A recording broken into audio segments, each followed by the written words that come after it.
guys, Jennifer from Scrapping Under the Influence. I am back with my next design team project for Country Craft Creations. For this project, I used the BoBunny Christmas Treasures collection. This is, I'm not even sure what to call this album. It's kind of an album in a box almost. I used my foil quill pen and a stencil to do the snowflakes on this. So this was just a stencil from Echo Park from, I think, last Christmas that I had on hand. And I did use that to foil with the fine tip foil pen. This is different than the one that goes in the cutting machine. This is one you just do freehand with. And it's the first time I've used it, and it actually came out kind of cool.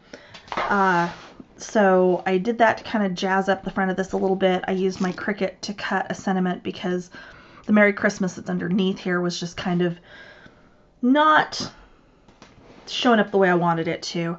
The candy canes are from the ephemera pack. This little Santa is from the cardstock stickers, and then I just had some other little bling and whatnot from my stash.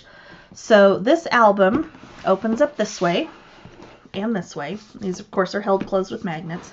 And then it opens up out flat this way. And then here's your album in the middle. On the side, I've just got a couple of tags in pockets. The spine on this is a little bit different. So when I go through and do the tutorial, you could attach this over here like you would a normal spine. I decided not to do that. I had experimented with doing it this way with another project a while back, and I don't think I didn't record it. I didn't take pictures of it. I was just kind of playing around, and it worked. So it's going to be a little bit different than what you're used to. We are also using Tammy's new method of wrapping your covers, which makes something like this where it's, you know, a weird size and weird shape really, really easy to put together. So I will be working on the tutorial today. I hope to have it finished today and edited and uploaded later on tonight, but I cannot promise you this. We were on vacation. I actually built and did almost this entire book on vacation out of a tote bag, a tote bag in a cabin we were renting with another family. So I did make the entire thing. I now have to go back and do the tutorial and redo the base to show you how to cut this and put this all together. So for the pages, we've got on this front just a very simple pocket with a couple of overlapping flaps on top. On the back side of that, I've got just a couple more flaps with just kind of a layout. We've got picture spots over here, little tags that I forgot to notch right there. Just some more flaps here. Nothing too complicated or too fancy. This one, unfortunately, I have run out of small magnets, so normally I would have maybe tried to do magnets to hold this closed. I think I just needed to burnish these down a little bit better. They would have stayed just fine. But what I was trying to do here was do some flaps so that when you open it, you're still getting essentially the full pattern on a piece of paper.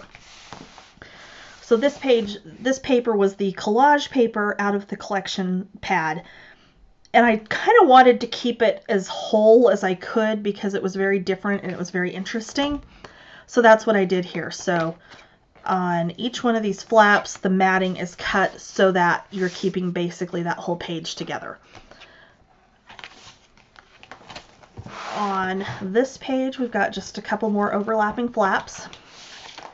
A belly band with a little folio in here. Oops. And that is held closed with magnets.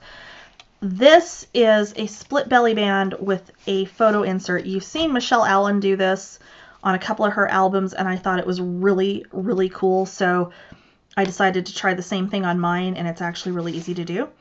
So I've just got a 5x7 photo mat here. This folds out into just a nice layout page with a 5x7 mat and some little 3x3, well, 3x3.5 mats to the sides here, and it's all held closed with this 5x7 photo mat. that just slides in there like so.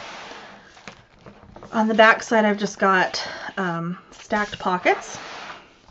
The next page is another, just, you know, some basic layouts. The Dear Santa paper over on this side is not glued down on the top and on the side, so that you could slip some other photos back behind there. Same thing with the little house there, so you can get your 5x7 picture under there. And then of course you can tell with the little reindeer that that's not glued down either. So that one goes there. On the back side, we've got a pocket and then a waterfall that sits on top of that pocket. And this is a 5x5 waterfall. I did not mat the back side because it doesn't really need to be matted.